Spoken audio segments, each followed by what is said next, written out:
ಇವತ್ತು ದೊಡ್ಡಬಳ್ಳಾಪುರಕ್ಕೆ ಬಮೂಲ್ ಅಧ್ಯಕ್ಷನಾದ ಮೇಲೆ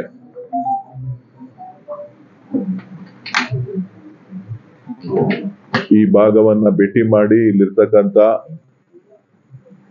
ರೈತರು ಮತ್ತು ಸಂಬಂಧಪಟ್ಟಂತ ಮಿಲ್ಕ್ ಯೂನಿಯನ್ನ ಎಲ್ಲ ಪದಾಧಿಕಾರಿಗಳ ಜೊತೆ ಚರ್ಚೆ ಮಾಡಿ ಇಲ್ಲಿಯ ಆಚಾರ ವಿಚಾರಗಳನ್ನ, ಹಾಲು ಉತ್ಪಾದಕರ ಸಮಸ್ಯೆಗಳನ್ನ ಅರ್ಥ ಮಾಡ್ಕೋಬೇಕು ಅಂತ ಹೇಳಿ ನಾನು ಇವತ್ತು ಇಲ್ಲಿ ಬಂದಿದ್ದೇನೆ. ಪರಿಶುದ್ಧ ನಂದಿನಿ ಹಾಲಿನಿಂದ ತಯಾರಿಸಿದ ನೈಜ ನಂದಿನಿ ಐಸ್ ಕ್ರೀಮ್ಸ್. ಈ ಮಧ್ಯದಲ್ಲಿ ತಾವೆಲ್ಲ ನನ್ನನ್ನ ಭೇಟಿ ಮಾಡ್ಲಿಕ್ಕೋಸ್ಕರ ಕಾಯ್ತಾ ಇದ್ದೀರಿ. ತಮ್ಮೆಲ್ಲರೂ ಕೂಡ ನಾನು ಧನ್ಯವಾದಗಳನ್ನ ಅರ್ಪಿಸ್ಲಿಕ್ಕೆ ನಾನು ಬಯಸ್ತೇನೆ. ಇವತ್ತೇನು ಬಮೂಲ್ನ ಜವಾಬ್ದಾರಿಯನ್ನ ನಮ್ಮ 3 ಜಿಲ್ಲೆಯ ನಾಯಕರುಗಳು ಜವಾಬ್ದಾರಿಯನ್ನ ವಹಿಸಿದ ಮೇಲೆ ಸಾಕಷ್ಟು ಸುದೀರ್ಘವಾದಂತ ಚಿಂತನೆಗಳನ್ನ ಮಾಡ್ತಾ ಅನೇಕ ಸಮಸ್ಯೆಗಳು ರೈತರು ಎದುರಿಸ್ತಾ ಇರ್ತಕ್ಕಂಥದ್ದು, ಹಾಲು ಉತ್ಪಾದಕರು, ವಿಶೇಷವಾಗಿ ಹಾಲು ಉತ್ಪಾದಕರು ಸಾಕಷ್ಟು ಸಮಸ್ಯೆಯನ್ನ ಎದುರಿಸ್ತಾ ಇದ್ದಾರೆ. ಸೊ ಇವತ್ತು ನಾವು ಏನು ಪ್ರತಿನಿತ್ಯ 18-17 ಲಕ್ಷ ಲೀಟರ್ ಹಾಲನ್ನ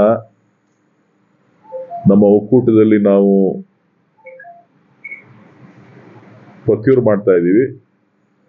ಸೊ ಅದಕ್ಕೆ ಗುಣಮಟ್ಟದ ಹಾಲಿನ ನಿರ್ವಹಣೆಯನ್ನ ಮಾಡಬೇಕಾದಂತ ಜವಾಬ್ದಾರಿ ಕೂಡ ನಮ್ಮೆಲ್ಲರ ಮೇಲೂ ಇದೆ. ಅದಕ್ಕೆ ರೈತರಿಗೆ ಒಳ್ಳೆ ಬೆಲೆ ಕೊಡಬೇಕಾದಂಥದ್ದು ಕೂಡ ನಮ್ಮ ಮೇಲಿದೆ. ಗ್ರಾಹಕರಿಗೂ ಕೂಡ ಗುಣಮಟ್ಟವನ್ನ ಕಾಪಾಡ್ತಾ ಗ್ರಾಹಕರ ಹಿತವನ್ನು ಕಾಪಾಡಬೇಕಾದಂತ ಜವಾಬ್ದಾರಿ ಇದೆ.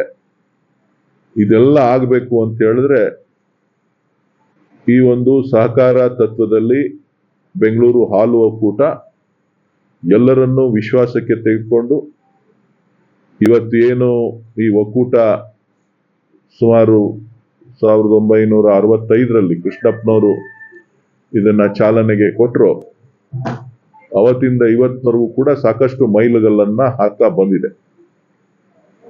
ಸೊ ಇವತ್ತು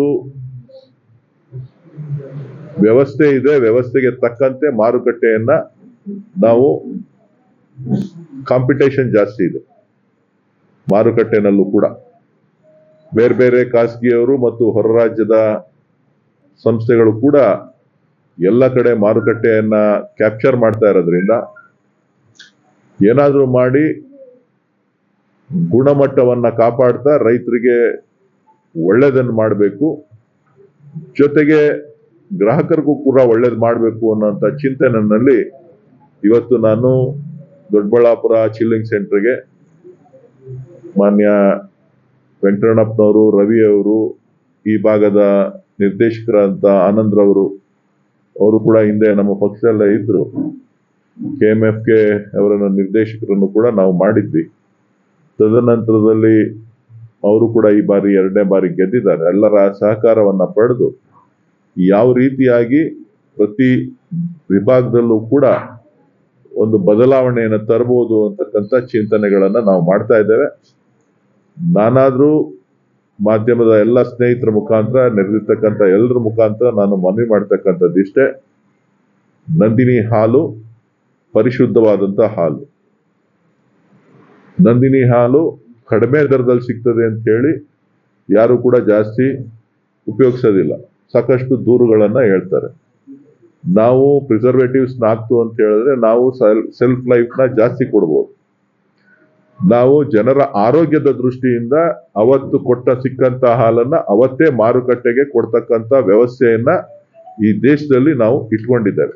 ಅದರಲ್ಲೂ ವಿಶೇಷವಾಗಿ ನಂದಿನಿ ಇವತ್ತು ಎಲ್ಲ ಕಡೆ ಅವತ್ತು ಸಿಕ್ಕದಂತ ಹಾಲನ್ನ, ಸಂಜೆ ಕಲೆಕ್ಟ್ ಮಾಡಿದಂತ ಹಾಲನ್ನ ಬೆಳಗ್ಗೆ ಎಲ್ಲ ನಾಗರಿಕರ ಮನೆಗೆ, ಗ್ರಾಹಕರ ಮನೆಗೆ ಕೊಡುವಂತ ವ್ಯವಸ್ಥೆಯನ್ನ ಇಟ್ಕೊಂಡಿದೆ.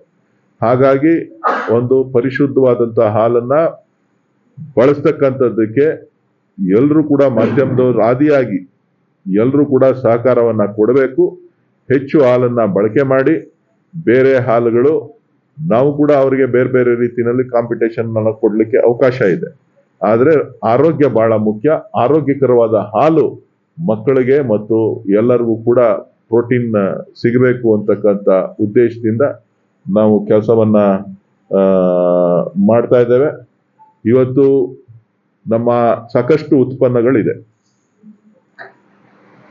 ಸುಮಾರು 160ಕ್ಕೂ ಹೆಚ್ಚು ಉತ್ಪನ್ನಗಳನ್ನ ನಂದಿನಿ ಪ್ರಾಡಕ್ಟ್ ಮಾರುಕಟ್ಟೆಗೆ ಬಿಟ್ಟಿದೆ.